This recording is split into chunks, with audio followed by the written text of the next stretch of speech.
He sold luck to everyone, except himself. No one in the village of Kambali remembered when the old man first appeared. Some swore he had always been there, sitting beneath the enormous baobab tree at the center of the dusty marketplace. Others insisted he arrived one dawn decades ago, walking out of the morning mist with nothing but a wooden box and a quiet smile. But everyone agreed on one thing. The old man sold luck. He sat on a worn reed mat beside a small wooden table carved with symbols no one could read.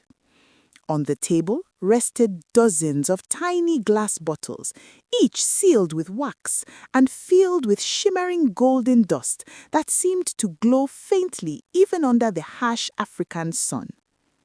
A crooked sign hung from the front of his table. Luck, 1 coin. No more, no less. At first, the villagers laughed. Luck could not be bought. It came from ancestors, from hard work, from the will of the spirits, not from a frail old man with cloudy eyes and threadbare robes. But laughter turned to whispers, and whispers turned to awe. Because the first person who bought a bottle was a fisherman named Bayo, a man whose nets had been empty for months.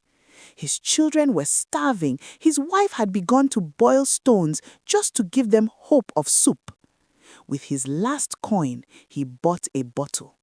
He drank the golden dust that night. The next morning, Bayo cast his net into the river and pulled out more fish than he had ever seen in his life. Silver bodies thrashed and glittered under the rising sun. By evening, he had sold enough fish to feed his family for weeks. Within days, he was the most successful fisherman in 3 villages. Then came others. A farmer whose crops had always failed bought a bottle and soon harvested the richest field in Kambali's history. A young woman desperate for work drank the shimmering powder and was chosen by traveling traders to manage their caravan. A sick child recovered after her mother sprinkled a few grains from the bottle into her water.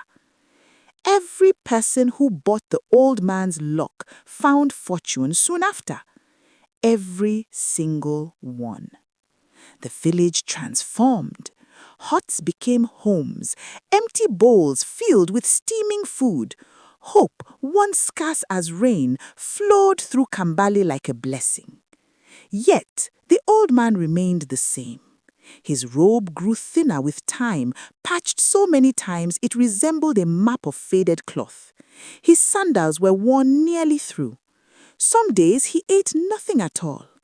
At night, while others celebrated new wealth and success, he slept alone beneath the baobab tree, curled beside his wooden box. He never kept a single coin. Each evening, after selling his bottles, he would quietly give the coins away to beggars, widows, orphans, or anyone who needed them more than he did. And he never, ever used the luck himself. Not once. Years passed. Children who had grown up watching him became adults. They built strong homes and thriving businesses. Some even left Kambali to seek fortunes in distant cities, fortunes that always began with a tiny bottle of golden dust from the old man beneath the tree. Yet he remained poor, thin, fragile, like a candle slowly burning down. Most villagers stopped questioning it. To them, he was simply part of Kambali now, like the baobab tree or the red earth beneath their feet. Except one. Her name was Nia. She was 16 years old, with sharp, observant eyes and a mind that never accepted things simply because others did. She noticed patterns others ignored, asked questions others feared, and what she noticed most on her way was to the fetch old water, man. she passed the marketplace. Every afternoon on her return, she saw him still there, patiently selling his bottles of luck. And every day he looked weaker. Not older, weaker. as if something inside him was being slowly drained. One evening, as the sky burned orange and purple, Nia stopped at his table for the first time. Up close, she saw details others missed. His hands trembled slightly as he arranged the bottles. His breathing was shallow. Faint dark lines traced beneath his eyes like shadows of exhaustion that sleep could never erase. Yet, when he noticed her watching, he smiled warmly. "Good evening, child," he said softly. His voice was gentle, like wind through dry grass. "Would you like some luck?" Nia hesitated. "How much?" she asked. "1 coin." She reached into the small pouch tied at her waist. Inside were only 3 coins, payments for weeks of grinding grain for neighbors. She needed them to help her grandmother buy food. Still, she placed 1 coin on the table. The old man handed her a bottle. Up close, the golden dust inside swirled slowly, as if alive. Tiny sparks flickered within it like captured stars. "Drink it when you truly need it," he said. Nia turned the bottle in her fingers. "Does it always work?" He smiled. "It gives what is needed, not always what is wanted." Something about his answer made her uneasy. She glanced at his thin robe, his bare table, the absence of food or comfort around him. "You sell luck to everyone," she said quietly. "Why don't you use it yourself?" For the first time, the old man did not answer immediately. His eyes drifted toward the horizon where the sun dipped low, painting the sky in deep crimson. After a long silence, he spoke. "Because," he said gently, "some blessings are not meant to be kept." Nia felt a strange chill despite the warm evening air. Before she could ask more, a wealthy merchant approached, laughing loudly. He slapped a coin on the table and grabbed a bottle without even greeting the old man. "Tomorrow I travel to the capital," he boasted. "With this I will return richer than kings." He strode away, already celebrating. The old man watched him go with quiet eyes. Nia studied his face, and suddenly she saw it. Not just fatigue, pain. A flicker of it passed across his expression, quickly hidden but unmistakable. In that moment, a thought took root in her mind, a quiet, stubborn thought that refused to leave. Something was wrong, very wrong. That night, lying on her mat beside her sleeping grandmother, Nia stared at the small bottle of luck glowing faintly in the darkness. Everyone who drank it became successful. Everyone except the man who sold it. Why? Where did the luck come from? And why did he grow weaker with every bottle he sold? Her grip tightened around the glass. Tomorrow, she decided, she would find out, even if it meant following the old man into whatever secret he carried, because deep in her bones, Nia felt a truth forming, a truth as heavy as destiny. Luck like this always had a price, and she feared the old man was the one paying it. Before sunrise, Nia arose quietly, leaving her grandmother asleep on the woven mat. The first rays of light barely brushed the village's red earth when she set off toward the marketplace, her heart hammering with a mixture of fear and determination. The old man was already there. He sat beneath the baobab tree, arranging bottles with meticulous care, his thin hands moving like they knew an unspoken rhythm. The golden dust in each vial glimmered faintly, as if aware of her gaze.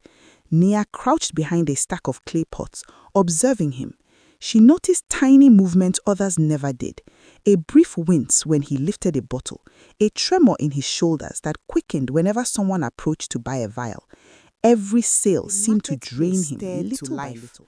Merchants called out. Children ran between stalls, and the smell of roasting millet and fresh fish filled the air. Yet Nia only focused on him. Every time a villager bought a bottle, she felt a flicker of unease grow in her chest. Finally, as a crowd gathered around him, Nia noticed something peculiar. Every time he handed a bottle to a customer, he pressed the wax seal with a strange motion, not merely to close the bottle, but as if embedding something into it. A pulse, a faint shimmer that ran from the bottle back into his palm. She blinked, unsure if she imagined it. Her curiosity overcame caution. As the crowd dispersed after another round of sales, Nia followed him at a distance. The old man did not return to the village homes as others would. Instead, he walked along a narrow path that twisted through the outskirts of Kambali, past the market, past the last huts, and toward the thick forest that bordered the village. Few villagers ventured there. It was said to be the domain of spirits and wandering ancestors. Nea's heart thumped in her chest. Each step through the underbrush made a dry, crunching sound beneath her feet. The forest was alive with whispers, the wind shaking dry leaves, a distant bird calling, the faint rustle of unseen creatures. But the old man walked undeterred, almost as if he were part of the forest itself. Finally, they reached a clearing where the sunlight barely touched the earth. A small pool glimmered in the center, surrounded by smooth stones etched with symbols she didn't recognize. Here, the old man stopped. He lowered his wooden box onto the ground and knelt beside it. Slowly, deliberately, he opened the box. Inside, more bottles glimmered, but something else lay among them. Tiny threads of golden light floated above the vials, twisting and writhing as though alive. Nia's eyes widened. The threads seemed to pull toward him, stretching from his chest, his hands, and even his very eyes. Thin, almost invisible streams connecting his body to each bottle. She gasped, stepping on a dry twig. The snap echoed like thunder in the silent clearing. The old man froze. His head snapped toward the sound. "You should not be here," he said, his voice soft but sharp, carrying a weight that made Nia's knees tremble. I wanted to know," she stammered. "I wanted to see where the luck comes from. Why don't you use it?" He sighed, a sound that carried the weight of centuries. "Some truths are heavy, child. Some burdens are not meant to be lifted." Nia took a cautious step closer. "Please, I need to know. People drink your luck and you suffer. Why? Why you?" He looked at her then, and for the first time she saw the depth of his gaze. It was not just tiredness, not just age. It was something ancient, something far older than the village itself. Pain and sacrifice were etched deep in the lines of his face. His legs trembled slightly, though he tried to maintain calm. "My life is the source of the luck. Every bottle contains pieces of what makes me whole. Strength, health, fortune. I give it away to bless others." Nia's breath caught. You are dying to help us." He nodded slowly. "Each coin, each bottle, each miracle costs me a part of myself. I grow weaker with every soul I help." Silence fell between them. The forest seemed to hold its breath. Nia felt a mixture of fear, awe, and a creeping sadness that made her stomach... "Why not stop? Why not save yourself?" He smiled faintly, sadly. "Because there are many who cannot survive without a little luck. A life without hope is far worse than one without me. I was chosen for this burden." The words chilled her. She thought of her grandmother, of the villagers who had thrived because of him, of the little miracles she had seen firsthand. Could one life, even a life as precious as his, be willingly sacrificed for so many others? Nia knelt beside him, studying his frail hands. "There must be another way. We could find it together. Please, there must be another way." The old man's eyes twinkled faintly with gratitude. "Your heart is brave, child. Most would turn away, afraid to see the truth. But this is the path I chose. The spirits guided me long ago. My life is entwined with the luck I give. Without my sacrifice, the blessings end." Nia's mind raced. A choice loomed before her, one she had not fully realized until this moment. Could she convince him to stop? Would stopping him end the miracles for the villagers who depended on his luck? Or was there a way to preserve both his life and the blessings? Before she could speak again, the air shifted. A whispering wind swept through the clearing, carrying voices that were neither human nor animal.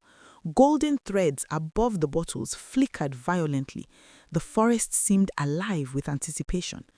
"The spirits, they are restless tonight," the old man murmured.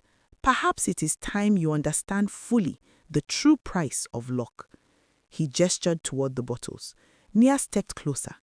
As her hand hovered over one, she felt a pulse, a heartbeat of light, a warmth that seemed almost alive. And with that, a vision struck her.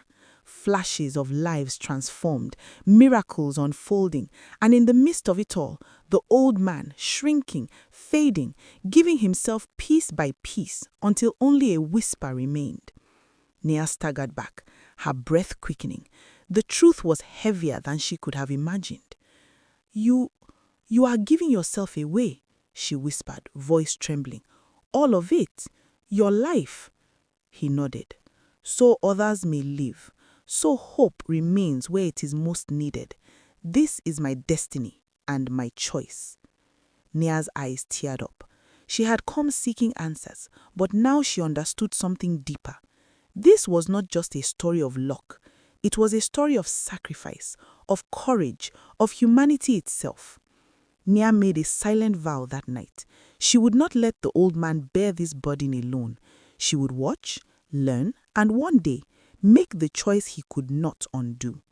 But for now, she simply watched him work. Every bottle sold, every thread of life given, every soul blessed, all beneath the whispering baobab, where luck came at the highest cost imaginable.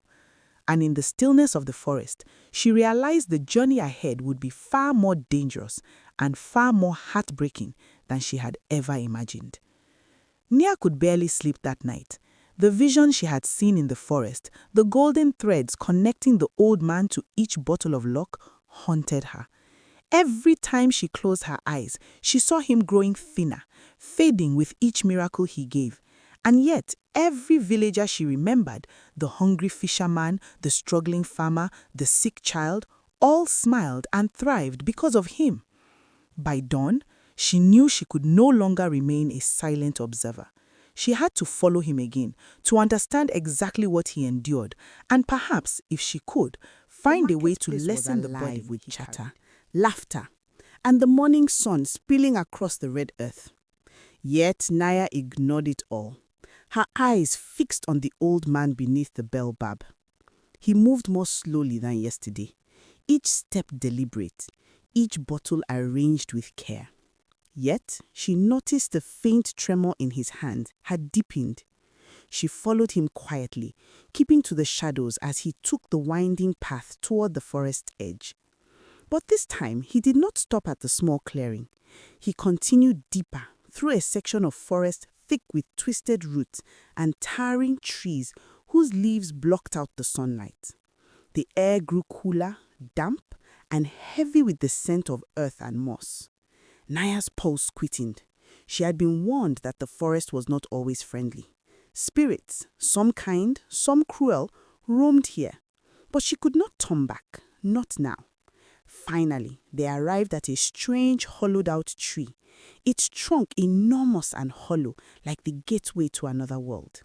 From within, a faint golden glow pulsed. The old man knelt before it, placing his wooden box inside.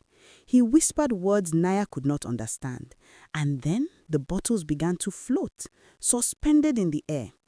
Tiny golden threads, like the one she had seen yesterday, connected each bottle directly to him. But here, the threads were longer, more visible, almost writhing like snakes. She could see the life force being drawn from him in real time. Each thread pulled at him, making his chest rise and fall in uneven gasps, making him look older than he already was. Nia's stomach churned. She realized with horror, the luck was not just draining him, it was consuming him. Slowly, irreversibly, every drop he gave to others was a piece of his own existence leaving him behind. A sudden movement made her gasp. Shadows formed at the edge of the clearing, ghostly shapes, faintly glowing, watching. The old man seemed unafraid, almost accustomed to them. Nia realized they were ancestral spirits, perhaps those who had guided him to this path. Their presence was neither threatening nor comforting. It simply reminded her that the old man's choices were bound to powers far beyond the village. Nia stepped forward, unable to stop herself. "Please," she cried, voice breaking. "There has to be another way. You don't have to To give yourself like this?" The old man turned, his face pale, eyes shining with a strange, sorrowful light. "Child, every choice has a price. This path was not chosen lightly. These bottles, these miracles, they demand life. My life. That is the pact I made." Her heart pounded. A pact with whom? With the spirit? With fate? He shook his head slowly. With life itself. The world is full of imbalance. Those who are starving, sick, lost, they are desperate for a chance. I was given the ability to grant it, but the cost is mine, always mine. Naya's hands shook. "You could die, and no one would know. They would only know the luck, the blessings. They wouldn't know you are gone." He looked at her, not with fear, but with a kind of reverent acceptance. "Child, that is why I endure. The world must continue. Hope cannot wait for one man's survival. But now you know the truth. You've seen what most never see." Her mind reeled. She thought of her grandmother, who had prospered because of the old man's luck. She thought of every villager she had seen transformed, every life improved, all because one fragile man gave away his very being. And then, for the first time, she noticed the price manifest in a way she hadn't before. Small, subtle details, the faint scars along her wrists, invisible threads in the air that pulsed with each heartbeat, her skin growing paler, thinner with each bottle sold. The more luck he gave, the weaker he became. Naya realized the truth of it. If the old man continued, he would eventually vanish, leaving the village with all its fortune And determination and no one to collided in her chest. She could not let him suffer silently. "I will help you," she said firmly, though her voice trembled. "I'll find a way to stop you from dying while keeping the luck alive. There has to be a way." He studied her, eyes full of ancient wisdom. A faint smile touched his lips. "You are brave, far braver than most. But this path is not easily changed. Some sacrifices are written into the world before we are even born. Yet, perhaps, with the right courage and the right guidance, a new path may appear. You must be patient, you must learn, and above all, you must understand the true cost before making a choice." Naya nodded. She had already seen part of the cost, but she realized now that she had not yet witnessed the full scope. There was more, far more than a simple fading of his body. The threads of life connected not just to him, but to the very essence of luck itself. And to interfere could unleash consequences she could not yet imagine. As the old man carefully gathered the bottles and prepared to leave the clearing, Naya followed silently, determination burning in her chest. She would learn the secrets of these bottles, she would uncover the pact that bound him, and she would face the greatest moral choice of her life. Should she stop the old man and save his life, but end the miracles forever? Or allow him to continue sacrificing himself and bless countless others, knowing he might not survive to see another day?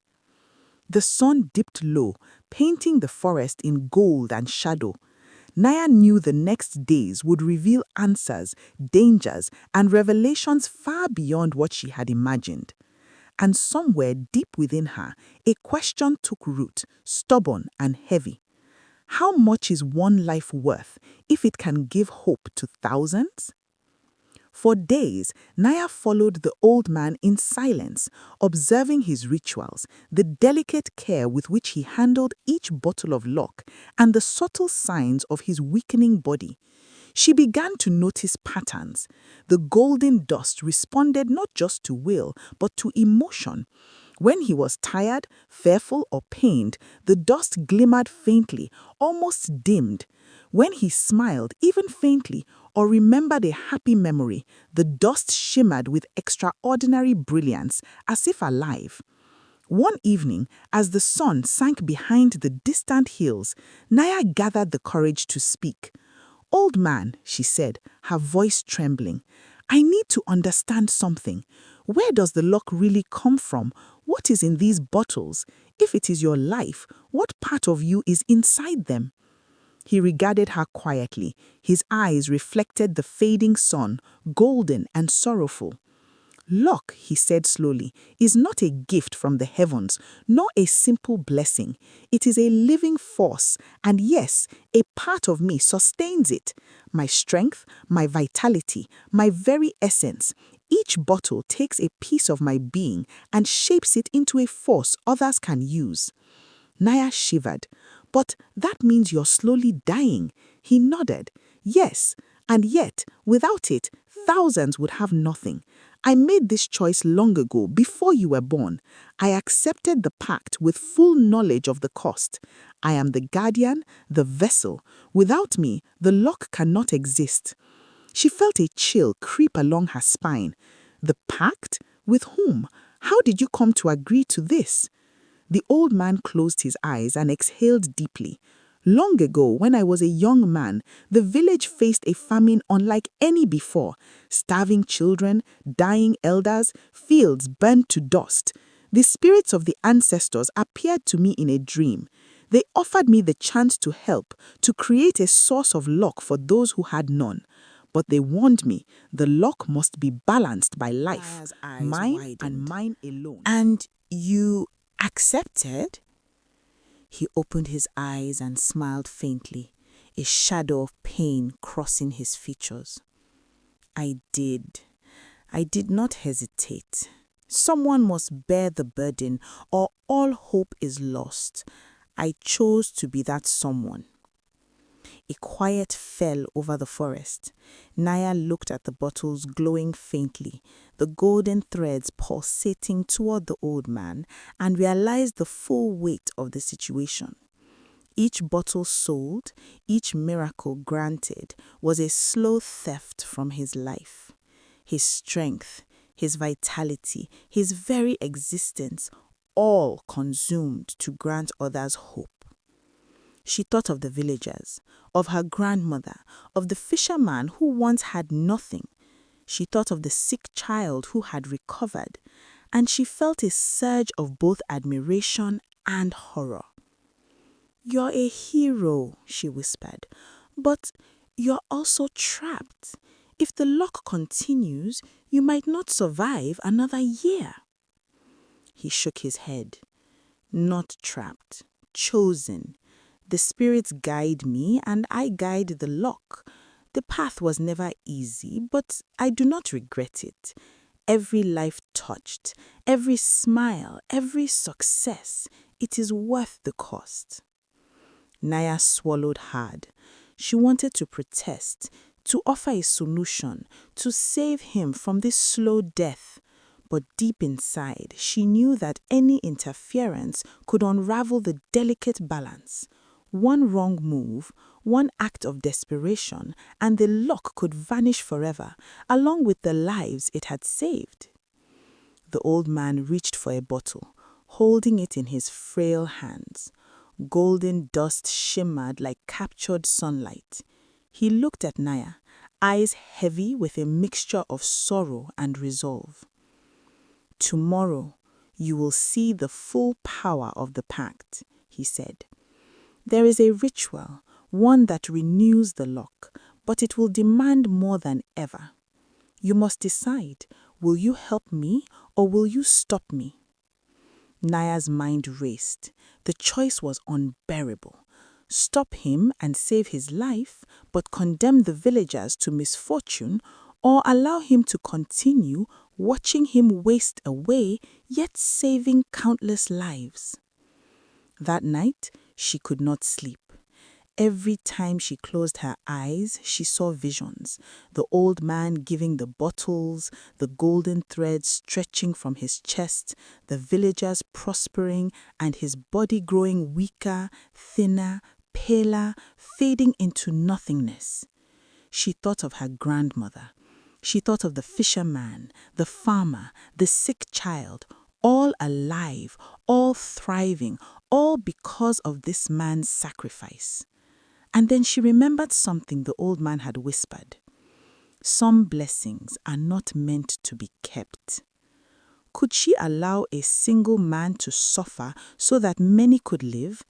Or should she intervene, break the pact, and risk losing everything the village had gained?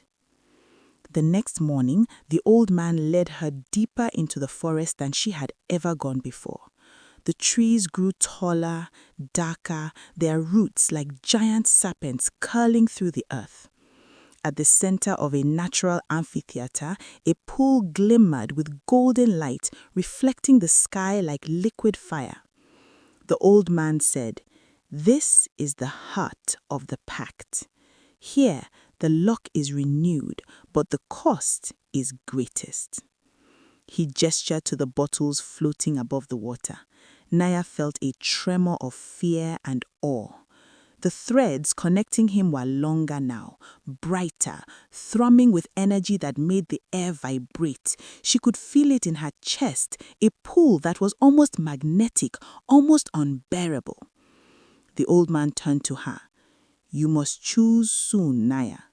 Once the ritual begins, the lock will claim more than it ever has. One life eyes or filled with countless tears. lives." She had witnessed miracles, seen the cost, felt the weight of destiny pressing on her. The choice was hers, and yet no choice seemed free. Every path was lined with sacrifice, pain, and uncertainty. She clenched her fists. She would not make this decision lightly. Because tomorrow, the truth of the pact would be revealed, and the cost of luck would be more than anyone could imagine. The forest seemed to hold its breath. The pool shimmered, the bottles glowed, and Nia realized one truth that made her stomach twist. Some choices are never easy. Some choices could change everything. The golden pool shimmered beneath the towering trees, each bottle floating above it, casting streaks of light across the clearing. The threads of life stretched from the old man like radiant rivers, pulsing with his heartbeat. He knelt, trembling, yet resolute. Nia stood at the edge, every nerve in her body screaming, every thought colliding with the enormity of the moment. "You must decide, Nia," the old man said softly, voice barely audible above the hum of magic. "To stop me is to end the lock forever. To let me continue is to watch me fade until there is nothing left." Nia stepped forward, heart pounding. She thought of her grandmother, the villagers, the fisherman, the farmer, the sick child. All lives changed, all hope restored because of him. And yet, before her eyes, he seemed smaller, weaker, the golden threads pulling more violently, stealing what little remained of him. A gust of wind stirred the leaves, carrying whispers, voices of the spirits who had guided him, murmuring their approval, their warning. She looked at the old man's face, lined with decades of sacrifice. He smiled faintly, the kind of smile that held both gratitude and sorrow.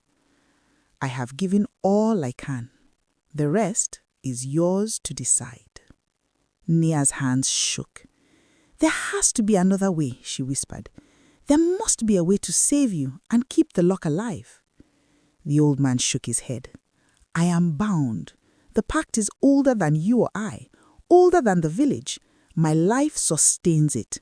That is the price of miracles." Time seemed to stretch. Nia felt herself pulled between two impossible truths: the desire to save one precious life and the knowledge that millions of moments of happiness, survival, and hope depended on letting him continue. Then, from the golden pool, she saw it. A reflection not of herself, but of what the world would become if the pact ended. Villagers struggling again, famine returning, children crying, sickness spreading. Every coin she had ever given away, every gift of luck undone. Her gaze returned to the old man. He was thinner now, shadows of energy flickering around him, faint as smoke. His eyes met hers, filled with trust, with acceptance. "You are brave, child, braver than I was ever at your age. You understand the cost. You will make the choice no one else could." Nia's chest tightened. Tears blurred her vision. She realized in that moment that heroism was not about living. Heroism was about giving everything, even yourself, for the good of others.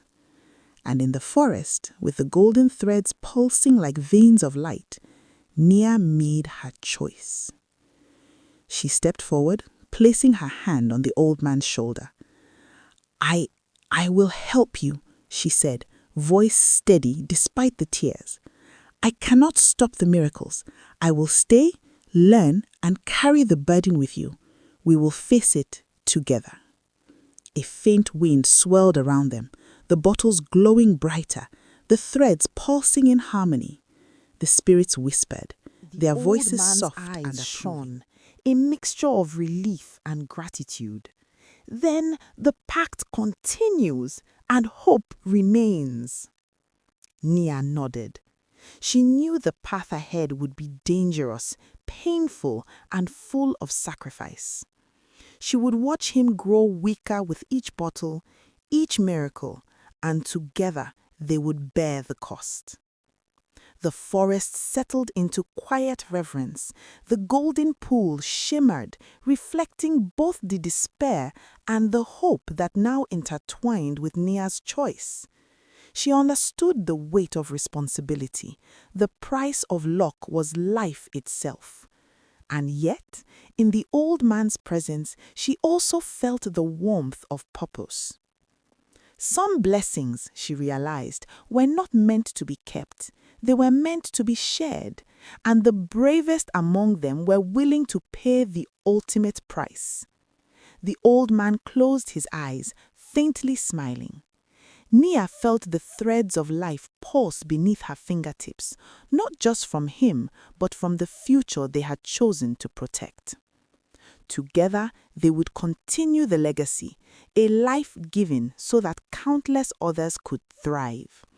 And though the path was uncertain, dark, and fraught with sacrifice, it was also filled with hope, courage, and the unbreakable power of choice.